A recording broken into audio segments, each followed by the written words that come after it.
My name is Hannah, and this is my year of less stuff.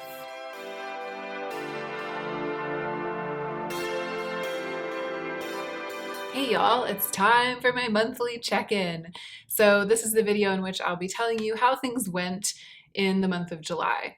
Usually in these check-ins, I'm checking in about my yearly project. So I am indeed going to talk with you in this video about how it's going budgeting this month and how it's going with my year of less stuff.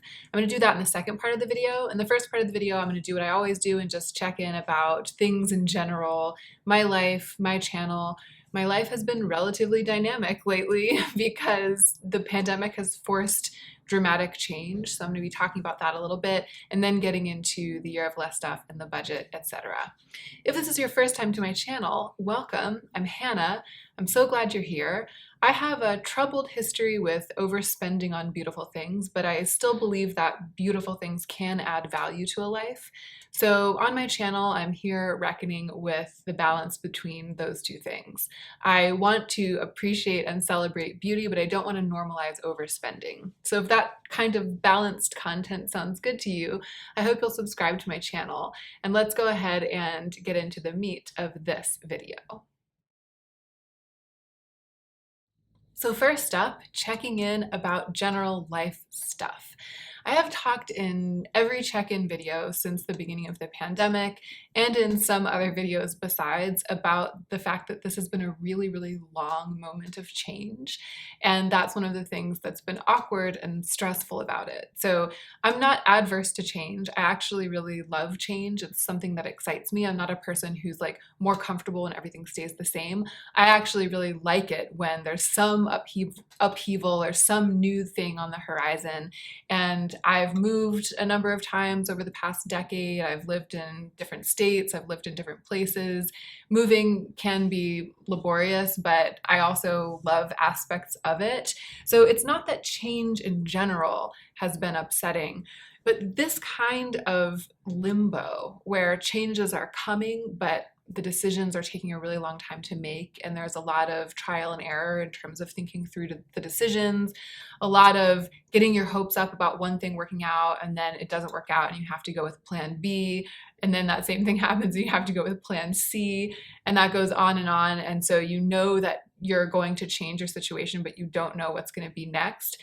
I've never had an experience where that lasted for months and months on end. And it's been a little bit hard to talk about on YouTube while it's been happening because I haven't really had anything concrete to report. I've just been saying, we're still trying to decide what to do and we don't quite know what it is going to be yet. I can't tell you anything yet. All I can tell you is that change is happening and we're going to end up somewhere. I think the most recent time I talked about it, oh goodness. My earring just fell out of my ear. How dare you? It was my fault. I didn't put it in well enough. So the time that I talked about this most recently, maybe it was my check-in last month, but I described it as feeling like the rug was pulled out from under me. And so I kind of got launched into the air by the rug being pulled out from under me.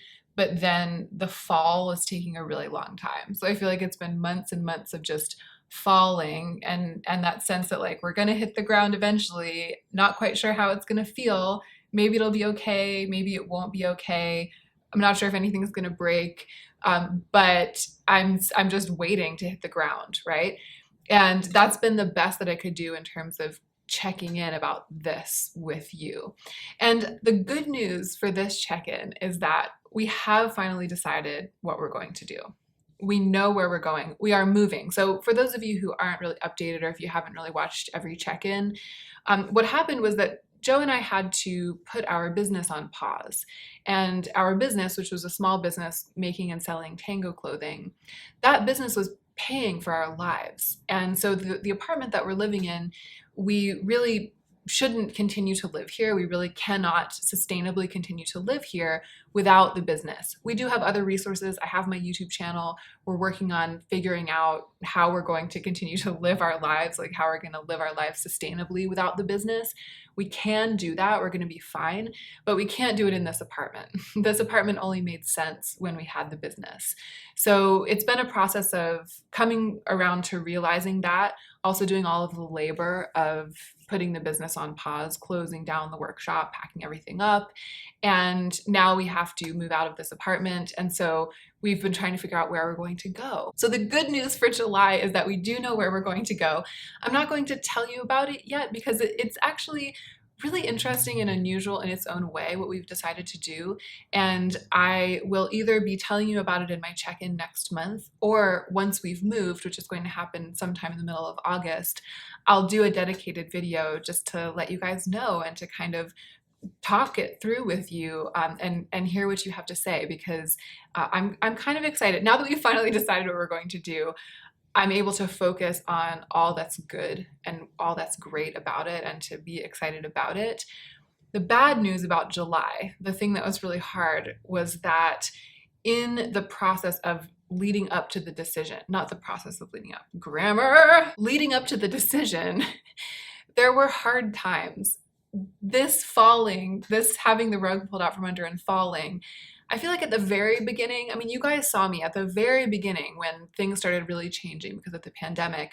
I kind of went into overdrive in terms of publishing videos, staying connected with you guys, being really optimistic, making lemons out of lemonade, trying to rally spiritually, trying to keep my habits healthy. So for a month or two there, I was like carried by the momentum of stubbornly staying positive and healthy in the face of this essentially catastrophe. And when I say that, I'm not talking about our own life. I'm talking about, in the world and in my country in general. And then as we got into the nitty-gritty of making the decision about what we're going to do next, its unfolding was kind of rocky. So without going into too much detail, just because I actually don't feel prepared to go into the detail, without going into too much detail, we got our hopes up several times over for a plan that then fell through. So more than once, we rallied, we used all of our emotional and intellectual powers to make a decision about what we wanted to do next. And then for one reason or another, we couldn't pursue that option. That happened a couple of times. So it was very up, very down, very up, very down. And getting into July, that had happened so many times and it had taken so much out of me that I just had a bad month. My mental health was not good at the end of this decision-making process. And again, the good news is that now that the decision is made, I kind of feel myself reinflating a little bit. I feel my power is returning. But since I'm checking in about July and letting you know how things were in July, unfortunately, the true and honest answer is not great. It was not a great month for me. In thinking about what to talk about in this check-in, what I can bring to the table that might be helpful for some of you who are going through something that's even remotely similar, even adjacent to what I've been going through. I think that one of the useful thoughts I've had in reflecting on this is that it has been hard for me, I think, to accept that my life has been adversely affected. I don't like admitting that something is bad, something has gone wrong. I don't like that. I conceive of myself as someone who makes lemons out of lemonade. I like to feel as though I am making lemons out of lemonade, as if I am sort of, all right, that wasn't my fault. That was the ear. There's something, I put it in as best I could. I think maybe I got the earring back switched with an earring back that doesn't fit on this, BRB. All right, that feels like it's really secure. If it falls out again, I'm probably just gonna have to leave it because I can't. Anyway, I was saying that I like to be seeing the good in every situation and seeing the possibility in every situation. I think as a career creative, it's like a skill of attitude that I've learned, even in the minutia of wrestling with a poem or a painting or a piece of clothing.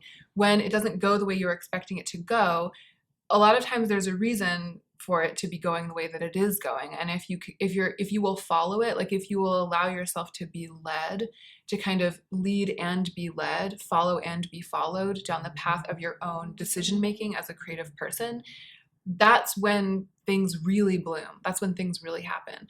So I think I can go so far as to say it's a skill that I've fostered. It's a skill that I value. The skill of I'm saying making lemons out of lemonade making lemonade. Have I been saying making lemons out of lemonade this whole time? Making, making lemonade out of life's lemons. It's a skill that I've fostered on both like an immediate sort of minute level and on a macro level in my life. And in July, I really came up against the reality, which is that being able to make lemonade out of lemons it's really a matter of attitude in a way. It's really a matter of one's approach.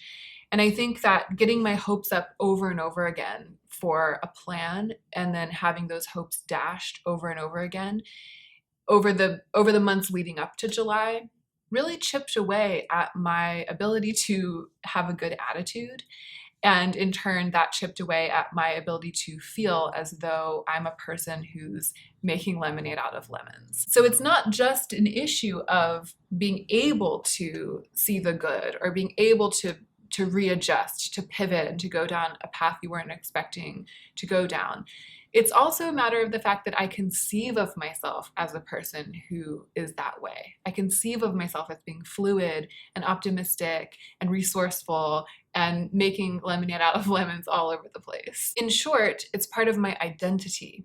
So losing that facility for a little while was a blow to my self-image. It was a blow to my ego, as well as being just dark in and of itself. So in July, there was a lot of me moping around and forgetting things and just feeling like a subpar version of myself, and then feeling really bad about feeling like a subpar version of myself.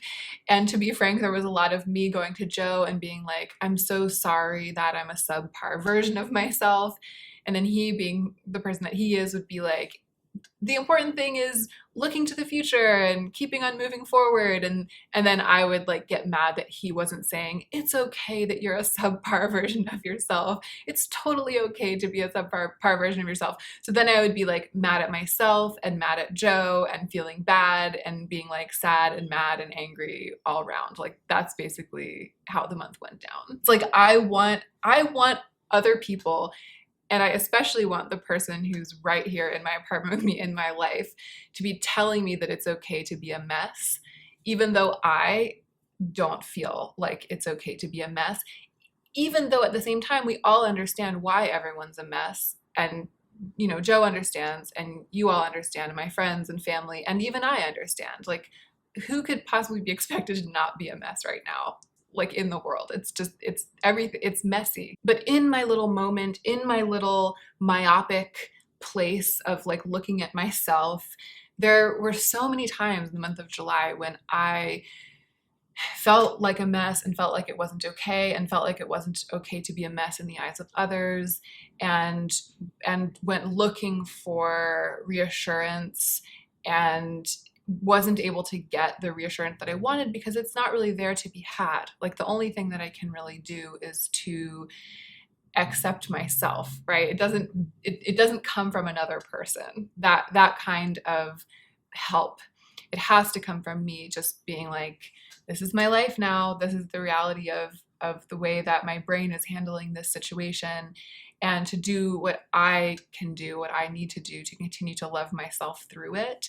But that hasn't been a simple task for me. I've been flailing. I've been flailing around as I attempted to do that. And I'm still kind of flailing a little bit. But the thing that really helped, the thing that has helped more than anything could possibly help, is what we did at the end of July, which is that we decided what we're going to do. And so now we're moving forward and we're packing and things are happening and concrete plans are being made. And I'm excited. I can't wait to tell you guys about it. I'll be in a new location before the end of August, and I'll be updating you and sharing all of the details about what we decided to do and why from that new location. So let's talk about my budget. I don't need to go into it as much length. I don't need to go into it at as much length as I usually. Right, that was right. I don't need to talk at as much length about my budget in this video as I usually do, because I filmed my video about how I spent my budget in July before I filmed my check-in video this month, and that video is already up on my channel. So I refer you to that video if you haven't seen it yet. In that video, I talked a good bit about my plans for my budget going forward. So I'll just briefly reprise everything. I started out with the yearly budget, spent a lot of it at the beginning of the year. I was planning to take about 6 months during which I was just spending a little bit every month and then go back to having something like $100 or $150 a month to spend of my budget. And I'm not doing that anymore. I decided to stick with what I have been doing, which is just spending $30 to $50 of my budget every month, just because it seems like the wise thing to do.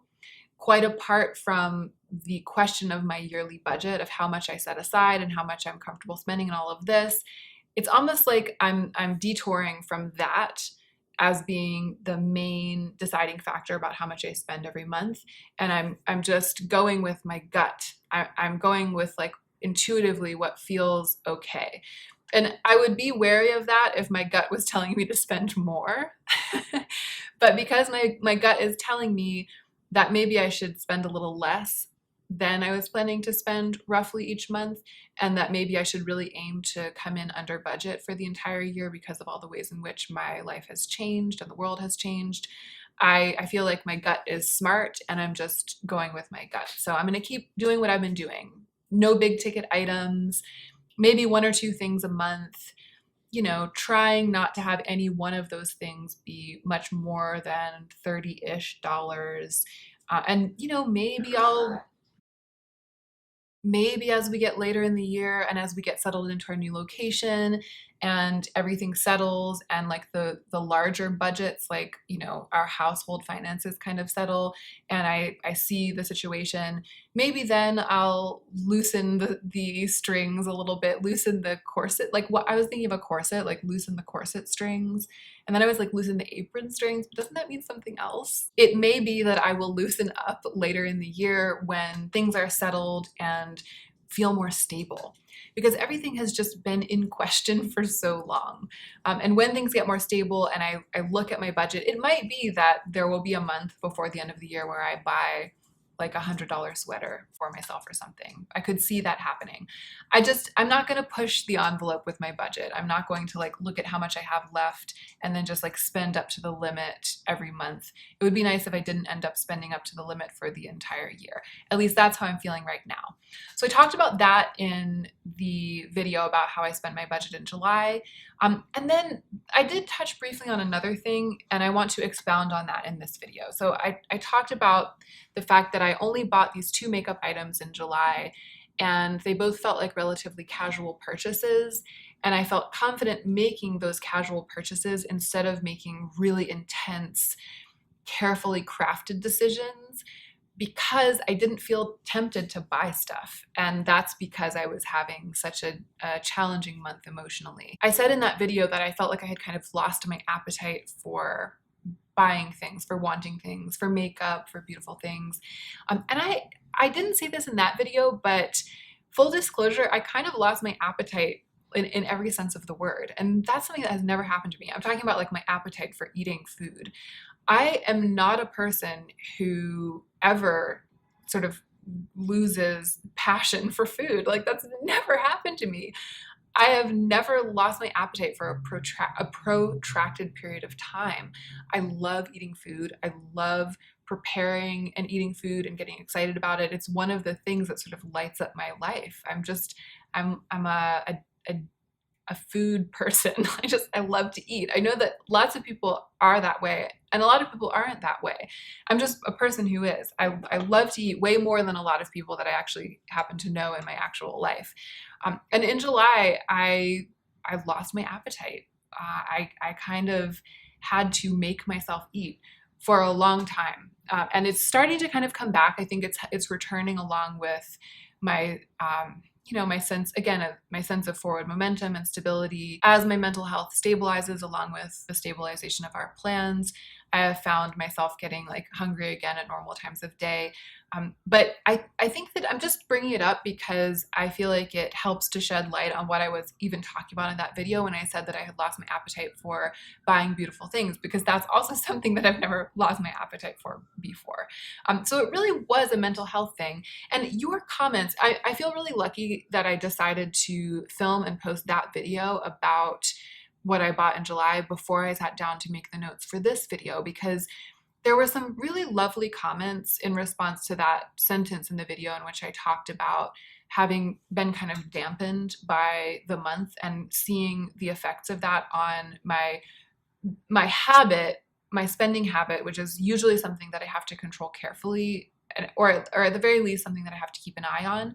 I feel a little bit of a similar way about food. I mean, I love eating food, but I also make sure that I eat healthy food, and I try to moderate, so that my love of eating food doesn't turn into something that is making me unhealthy. So once again, as always seems to happen on this channel, when we get into these questions and really start unpacking them and looking at like the good side of a certain kind of restriction, and then the bad side of a certain kind of restriction, and the good side of passion and of love for beauty and food and sensory delights and spiritual delights, the good side of all of that, and then the potential downside of being a person who loves beautiful things, loves to buy beautiful things, loves to be creative, loves food, loves to eat, right? The ways in which that love can kind of take over and cause you to do things that you ultimately maybe regret, or that ultimately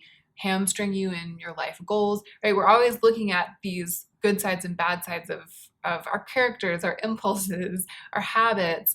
And as always happens when we're doing this, the dual nature, or the multiplicity, the camera cut off right when I was saying the word multiplicitous. I was right in the middle of getting it out, and they were like, sorry, you don't get the second or third or fourth syllable of that word on camera. Right. Anyway, the multiplicitous nature of these things reveals itself. And there was one comment in particular that I wanted to share with you from that video. Hold on. Okay, I found it. So in response to what I said in that video about feeling dampened, Emmeline, or Emmeline, I think it could be either one. I'm sorry, I don't know which one it is. Emmeline or Emmeline says, I have been marinating on the ways in which I also have felt dampened in the last few months. I think that there are some positive aspects, like a letting go of desire and attachment, but that can be both healthy and unhealthy.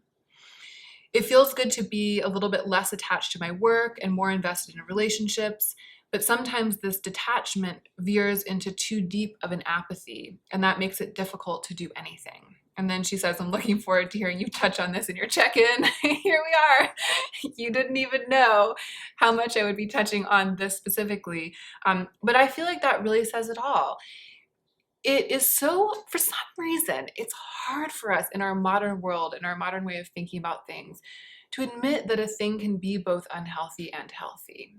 That it can be both, that there can be two sides of a coin, and that coin doesn't mean that the coin is good or bad, and it doesn't mean that we need to panic, but it's just, I feel like in these situations, knowledge is all, awareness is all, being able to say, I'm going through this and it has both healthy and unhealthy aspects, and not attaching yourself immediately to a single interpretation or a moralization or a judgment on the value of the thing that you're going through, but just staying open to the reality and accepting of the reality that something can be both unhealthy and healthy, that the thing that you're going through has challenges and possibly has true downsides, bad things, but that there are also gifts involved, and that they're all wrapped up together. It's very hard to grasp. I think it's hard for our zeitgeist to grasp. It is hard for me to grasp. I really appreciated the way that it was laid out in this comment. And actually, while I'm at it, going through the comments on this video, I would like to publicly thank Sarah Maddox for educating me about diatoms and diatomaceous earth, which is actually the ingredient in the r&co cactus shampoo. So in that video, and in every video in which I've talked about texturizing shampoo, I've always said that there's dichotomous earth in it. That was how I thought that it was pronounced. And of course, I think dichotomous isn't actually a word. Dichotomous is a word. It means that there's like something that has two sides, like dichotomically opposed. Is that how you would say it? A dichotomy is like a polarity, a contrast, a stark difference between two things. And diatoms or diatoms, but I bet it's diatoms, diatomaceous earth, right? Diatomaceous earth is made of diatoms, which, this is why I'm telling you because it's so brilliant. So Sarah says, I'm coming here not to make a pedantic correction, which thank you, appreciate it. Please stay with me. The stuff in the shampoo is diatomaceous earth. And here's why I'm telling you, diatoms, they're so beautiful. Google them. I think that you'll enjoy it. So he did Google them and it came up saying diatoms are algae that live in houses made of glass. They are the only organism on the planet with cell walls composed of transparent opaline silica. So I'm putting some pictures of diatoms up on the screen right now. This is what's in my shampoo that makes it gritty and sandy. It makes it feel like you washed your hair in a creek.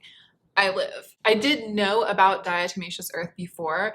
We used to use it in a house that I lived in, a group house that I lived in, to make sure that there were no like fleas or flea eggs in the carpet, because if you sprinkle it on the carpet and then vacuum it up, that's a way to make sure that you've like cleaned out fleas that are wintering in your house or something like that. I just always thought it was dichotomous earth, like earth with polarity, earth with contrast, rather than diatomaceous earth. So thank you, Sarah, and thank you everyone else, because she was the first, and then there were like a ton of other comments being like, diatomaceous earth, LOL, you're so wrong. So yeah, okay, we're done. What were we even talking about? I feel like I'm through with talking about the budget. I think you guys have a sense now of what's going on, especially if you've already watched that first video. Things are fine. You know, so getting back to the other comment that I read from Emmeline or Emmeline, obviously it's great to not feel rabidly obsessed with spending. And it's great that during this particular dark time in my life, my stress didn't take the form of stress buying a bunch of stuff or overspending or breaking my budget. That's great. Of course, it's not great to have like completely lost one's appetite for food and beautiful things. That's not how I want my life to be. That's not good. Like, I can't celebrate that. So I can be glad that I didn't overspend, and I can be glad that I was able to buy a couple of things that were nice, but without feeling like the excitement of them was going to cause me to get out of control. But it's important to look at the whole big picture. And so I've tried to convey that to you, and I think that I have. So let's move on to talking about the year of less stuff. And actually, when it comes to the stuff in my life, I do need to tell you something. I have a confession to make, and that is this. I have been just giving stuff away without recording it, without talking about it. There's this funny thing that started when I started a YouTube channel, because I was making a channel about my no-buy and then my budget. And I feel like part of the project they embarked on when I started my YouTube channel was to let you guys into the details of the things that I own. So you like know what's in my closet, and you're with me, and you've seen me declutter stuff from my closet and acquire stuff and put it into my closet, and you know what's in my makeup collection. And when I get something in PR and I'm not going to keep it, I tell you about it and then I give it away. I feel like I created like a social contract with you by which I don't do anything in secret, or I don't make any decisions without running them by you. Not necessarily for input, but just like for content. Like, just it's just been like an aspect of my channel. And maybe it's because there's so much change going on in my life. I know that I'm about to be moving. I have lost this small business that I was running, and so the space that I live in and the space I occupy and the work that I do, just kind of like the way in which my identity is shaped by those things has all changed really rapidly. And so there's been this kind of like storminess. So it might be that. It might also just be a little bit of weariness with that measuring and cataloging. Recently, I have been not allowing myself to be held back in things that I wanted to do by the expectation that I would show everything or report everything in a video. So an example is the Fenty blushes that I purchased for review, the cream blushes. I purchased them, I reviewed them, and I decided not to keep them. And then I decided to send them to Angelica because she wanted to try them and review them, but she couldn't buy them yet in Sweden. So I was like, I'll just send you mine. I have plenty of cream blushes. I don't need to keep these. I got her address and I put them in the mail right away because shipping to Sweden takes a long time and I didn't want to delay. I feel like old Hannah, maybe pre-pandemic Hannah, maybe more uptight Hannah would have waited to film the reckoning, to hold them up and be like, I'm giving these to Angelica, to show on camera that I was giving them away. But these changes that I'm trying to tell you about in this part of the check-in, this is emblematic of those changes. I was just like, why wait? I'm sending them to her, and then if anyone asks, I'll just say, and I'll mention it on camera at some point. It's fine. And there have been a couple of other things like, what is it? Oh yeah, my friend Oriel. Y'all, you have to follow this channel. I'm gonna link her down below, Oriel. I recommended her on my community tab one day, and a lot of you clicked through, and so many of you subscribed because she's clearly awesome. Her channel is just gonna blow up and gonna be so good. She's such a delight to watch. And I think specifically if you like watching me for the way that I talk and the way that I approach interiority in the beauty space and self-examination, if that's what you like about my channel, then you will also love Oriel. But we've connected, we've been talking. She started her channel pretty recently and I'm really excited for her to do well. So I put together a box of things to send her, and I'm sending her those lashes from Alter Ego because she wears lashes and I don't really wear them, and the brushes that Alter Ego sent to me. But you know, I haven't had time to reckon with those things. I put them in the purgatory box, and then when I was packing the box for Oriel, I was like, oh, I should totally put these in. But I wasn't gonna wait to send her the box until after I'd filmed the reckoning because I don't know when that's gonna be, and I want to send them to her now. So I just did it, and I'm telling you now. But there are probably some other things that I haven't managed to tell you, that I haven't remembered to tell you, just in terms of like stuff in and stuff out. Another thing that I'm doing is that I've been just completely decimating my backups box. So at the beginning of the year, when I counted all my stuff, I had this box of backups, kind of a big box of backups. So it was underneath my vanity. And every time I've sent stuff out in the mail to friends, family, subscribers recently, I've been like pulling stuff from my backups box and just putting it in and sending it. And I'm like, nobody has to know. Who cares? I just want to just get things in the hands of people that are going to love them and use them. And I've loosened the reins. It's like the fourth thing that we're loosening. We've like loosened corsets, we've loosened apron strings, and now I'm loosening the reins on recording absolutely everything about my ownership of products and clothes and the stuff that I have, and making sure that it's all cataloged. I think that in broad strokes, this can be painted as just another aspect of me loosening the vice grip on monitoring everything. And curiously, my year of less stuff is kind of about monitoring. Like, it started out kind of as a monitoring project. And I do think that there's value for me in continuing to keep my eye on the prize of not wanting to accrue too much stuff, and to understand that it is one of my values that I do want to give as many untouched things as gifts and donations as I possibly can. In those moments when I'm trying to decide whether I should swatch all the lipsticks or just swatch one, you know what I mean? If I have like 5 colors of a lip formula and I'm just like, they're so tempting to be like, I want to put them all on and see what they all look like. In those moments, it's really good to have this voice in my ear that's like, the year of less stuff, don't forget, just swatch one so you can talk about the formula and then you can give the others away unopened. It's good to have that voice in my ear. But the year of less stuff, in an upset, in a surprise move that has surprised nobody more than it has me, really the thing that it's taught me is that the efficacy of monitoring only goes so far. And so it's funny, like the way that I'm reacting to this monitoring project is to push back a little bit against monitoring, and to try to make a little bit more of a relaxed space for myself. So it has brought a complex lesson into my life. Another good example actually is the top that I'm wearing. I decluttered this top forever ago. I decluttered it and I put it with some things that I was decluttering from my closet that I had hoped to sell. And I believe that what happened was that, I think this was way before the pandemic. I think I might have actually taken a group of things to sell at a resale shop, like a consignment shop in LA. And I think maybe they didn't take this blouse. And so it was in a bag. It was in the studio somewhere in a corner. I had forgotten about it. And there were a couple of other things in the bag, clothing items that are really beautiful, but that I had decided I didn't need in my closet. And I found it when we were packing up. And I was like, oh, all of these. So I was going through it and I decided to send most of them to my cousin and donate the rest. But this, I was like, I decluttered it because I haven't been wearing it in everyday life. It has a peplum bodice. It goes in and then it kind of goes out. And the way that it hangs, it's just not that flattering on me. And I always had trouble pairing it with bottoms that looked good with it. And I love the color and I really like the styling. I think that in isolation, it's a really beautiful piece. But I struggled to wear it because every time I put an outfit together with it, I would look in the mirror and I wouldn't like my silhouette. It just didn't really work with my body type to create a silhouette that I felt good about.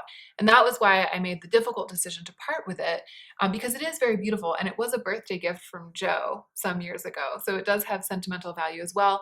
But I was like, if I can sell this and make some money back from it, that would be great, because I just don't know if I'm ever going to wear it again. So I made that hard decision. And then when I was going through the clothes, I was like, I could wear it on camera. Like, wearing it in isolation, which is where it does look good, that is what I do on YouTube. I wear tops in isolation. And I think that maybe there was a version of myself in the past who would have been uncomfortable with the idea of keeping a top just to wear it on camera. I would have said, the idea of keeping it to wear on camera is nice, but I really only want to keep items of clothing that I'm going to genuinely wear and use and love, and that are perfect in every single way. So they look good on camera. They work with everything else in my wardrobe. I wear them all the time. I think I conceived of myself as having kind of my own version of a kind of minimalism, and that it was along those lines. It was this very utilitarian philosophy. But now I'm getting it. I'm getting through my third year on YouTube. I'm constantly feeling like I've run out of exciting things to wear on camera. I'm always like, man, I wish I just had something a little more dynamic to put on just to wear on camera. And so the idea at this point in my YouTube career, the idea of having a top that is so nice on camera like this, right? The color with a red lip and, the silhouette, it's good on camera, right? The idea of having something like this that I keep just to wear on camera isn't so bad anymore. It actually feels smart to me. It feels like a tool for the trade. So I pulled this out of a bag of things that I had already decluttered and decided to give away. And that's radical for me. With my year of less stuff, with where I've come from, with my philosophy, it's radical. There's another thing that I pulled, which if you've been following my Instagram stories, quick plug for my Instagram stories, I'm really trying to turn it up. I'm trying to figure out how you actually do it. So I've been putting on my lipstick of the day on Instagram stories every day, and that's super fun. But if you've been watching them, you'll have seen me wearing that really old cotton kimono robe with the wave pattern, which I decluttered months ago because I got a new cotton robe. So I was like, it's the year of less stuff, and if I'm gonna get a new cotton robe, I should be retiring my old cotton robe, because then I just have one cotton robe and it's just one in, one out, blah, blah, blah. So we put that cotton robe away and I was like, I'm gonna turn it into quilt squares in the future. And I totally forgot about that actually. And then one of you recently reminded me, you were like, are you making your robe into quilt squares? And I was like, oh yeah, I forgot. So I pulled it out and I was gonna cut it up. And then I was just like, I want to wear it. I don't care how raggedy and old it is, and it's completely coming apart at the seams, but I was like, but it's still good. And my other new cotton robe from Long Tall Sally, which I do love, a lot of times it's dirty. I wear it several times in a row and then I have to put it in the wash, and then it's in the dirty laundry, but I haven't washed it yet. And on those occasions, I'd love to have another cotton robe that I could switch out with it, even if it's a really old, grody one. It's just I'm okay with having two. And being about to cut up that other one and then feeling like I was going to regret it made me realize that I actually just wanted to keep it and keep wearing it. So I've started wearing it. I've been wearing it and it's as lovely as it always was, and it doesn't feel bad to have two. You know, these are, again, the lessons of moderation and of letting go of the allure of like arbitrary monitoring. These are the lessons that the year of less stuff is bringing me. And before I end the video, I do want to say, as I have said in the past couple of check-ins, that even in the kind of fog of the weirdness of July for me personally, I have been continuing to think about Black Lives Matter and think about what has and hasn't changed in our systems in the wake of the passionate support for that movement. I am acutely aware these days that not much has happened in terms of Breonna Taylor's case. The people who killed her have not been arrested, and there's still a lot of information out there, a lot of resources. There are still a lot of ways to speak up on her behalf. The website for her is so comprehensive, beautifully done, so easy to navigate, lots of information, and also a lot of actionable links. Like, you can click through and you can find out who to call, who to write to. I'm going to leave links about Breonna Taylor and also the link to that website down below. I really do suggest that you click through and read, if only to just refresh, remind yourself. I mean, it would be great if you could click through and do something. Like, really, just one thing. Like, click through and pick one thing that you're going to do. Make one call or send one email or sign one petition. That's the best. I mean, more than one is great too, but you know, I'm just saying, like, just suggesting to make the resolve, click through and do one thing. But even if you aren't going to do that, just clicking through and reading as a way of getting back in touch with the part of yourself that thinks about Black Lives Matter, cares, wants to keep in touch with what is and isn't happening and how much our systems are changing or aren't changing moving forward. This is a good opportunity to do that.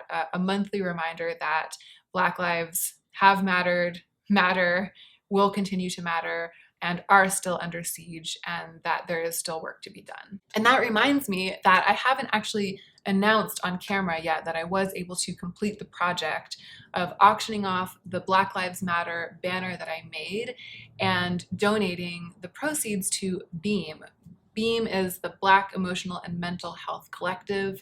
It's an amazing organization in Los Angeles. In their mission statement, they say that they envision a world in which there are no barriers to Black healing.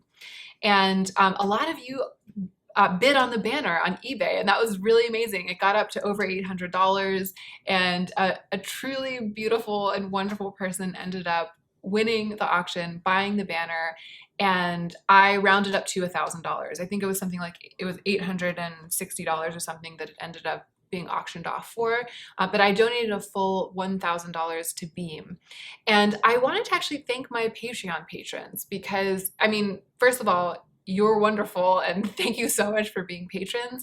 But it occurred to me specifically that I would not have felt comfortable making part of the donation myself and like rounding it up during this time in my life when things are so unusual and uncertain if I didn't have a Patreon account and if I didn't know that I could depend on a little bit of extra income from Patreon every month. In a sense, you, my Patreon patrons, made that donation.